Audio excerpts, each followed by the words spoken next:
தேவிக்கு சந்தேகம் வந்துருச்சு. அப்படி வந்த விஷயத்துல ஒரு சின்ன வாக்குவாதத்துல பட்டார்னு செவிட்டு ஒரு இழுப்பு. ஒரு அடிதான் இவன் அடிச்சான். அவன் அன்னைக்கு வாழ்நாள் முழுக்க அடிச்சிட்டான்.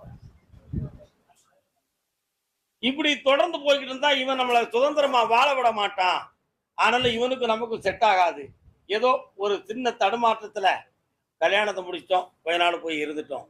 இனி இவன் வந்து நமக்கு வேண்டாம்னு சொல்லி அவனும் அவளும் அவளை சார்ந்த சில நபர்களும் முடிவெடுத்து இப்போ உன்னை குற்றவாளி ஆக்கி வச்சிருக்காங்கடா. இதுதான் உண்மை. அவ கூட யாரோ ஒருத்தர் ஒரு சிறந்த அறிவுரையும் ஒரு சிறிய ஹெல்ப்பும் பண்ணி வழி நடத்திக்கிட்டு இருக்காங்க. அது யாருங்கிற விஷயம் எனக்கு தெரியணும்னு உன் உள்ளத்துக்குள்ள ஒரு கேள்வி இருக்கு. உண்மையா இல்லையா? கால் வந்துடும். இங்க இருந்து ட்ருன்னு போயிடுவான். பைக்ல சொல்லியாச்சுன்னா பிரச்சனை வந்துடும். உள்ள போய் லாக் ஆயிடுவான். நம்ம எதுக்கு சொல்லணும்? இன்னொரு தடவை கால்